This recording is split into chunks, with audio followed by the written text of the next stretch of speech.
तो granny game के बारे में आप लोगों ने सुना होगा और शायद खेला भी होगा। तो आज इस वीडियो में मैं बताऊंगा ग्रैनी की और उसके परिवार की रियल स्टोरी।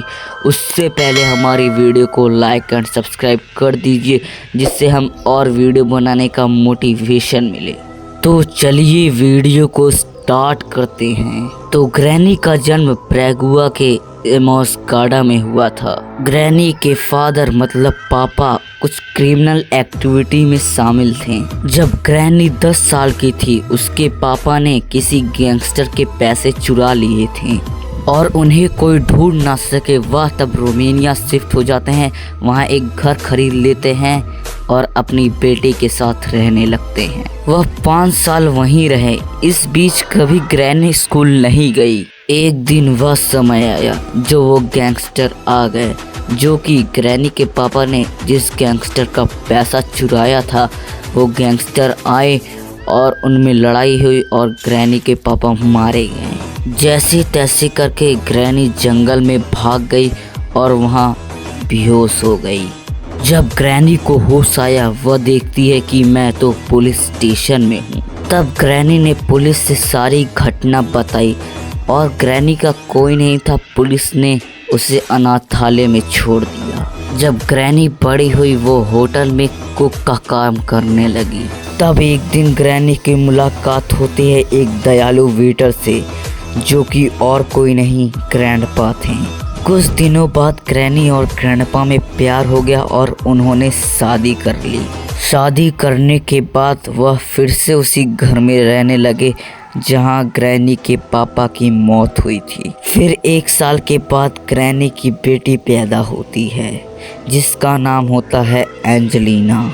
कुछ साल ये सब ठीक चल रहा था। तब एक दिन ग्रैनी ने देखे ग्रैंडपा गायब हो गए और उनकी डेड बॉडी मिली जंगल में। इसी घर में ग्रैनी ने अपने पापा को खोया था और अपने पति ग्रैंडपा को खोया था। तब ग्रैनी ने अपने घर के पीछे ग्रैंडपा को दफना दिया। 7 साल बाद एक साइमन नाम का लड़का घर पे आया जिसे हम सिलेंडर मैन के नाम से जानते हैं। उसने अपने माता पिता को खो दिया था।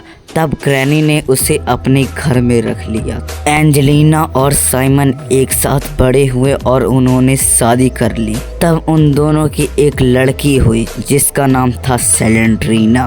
सेलेंड्रीना के जन्म के 5 साल बाद एंजेलिना के किसी शराब से मौत हो गई। तब सेलेंड्रीना की शादी हुई नॉसफेराटू से। नॉसफेराटू एक साइंटिस्ट था जो कि इंसानों को वैम्पायर बनाने का एक्सपेरिमेंट कर रहा था।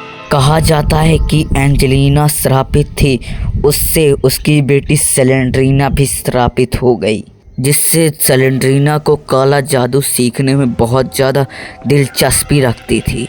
तब एक दिन सेलेंड्रीना को एक किताब मिली। उसमें लिखा था कि तुम्हें रिचुअल करने के लिए अपने बच्चे की बलि देनी पड़ेगी। तब उसने ऐसा ही किया। ये सब करते ग्रैनी ने देख लिया था, इसलिए सेलेंड्रीना ने उसे एक कमरे में कैद कर दिया था। जब ग्रैनी मरने की हालत में थी तब उसे अपनी पोती की आत्मा दिखाई दी। फिर तब उसकी पोती ने ग्रैनी को आज़ाद कराया और उसे कुछ शक्तियाँ दी जिससे ग्रैनी भूत बन गई और वो बहुत ज़्यादा पावरफुल हो गई। फिर उसने फादर का बैट उठाया और अपनी पोती का बदला लेने के लिए सेलेंड्रीना को खोज रही थी, लेकिन सेलेंड्रीना का पता नहीं था और उसके पति सिलेंडर मैन का भी, और गलती से नॉसफेराटू एक वैम्पायर बन गया था। तब ग्रैनी ने अपने शक्तियों का यूज़ करके ग्रैंडपा को जिंदा कर लिया, लेकिन वो ज़ॉम्बी थे। तब से वह अपने घर में टहलने लगे और सेलेंड्रीना को खोजने लगे। वो इस सब लोगों को इसलिए मारते थे क्योंकि उन्हें पता होगा कि सेलेंड्रीना कहाँ है। अगर वीडियो आपको अच्छी लगी होगी तो लाइक एंड सब्सक्राइब कर दीजिए और कमेंट कर दीजिए किस पे नई वीडियो आए।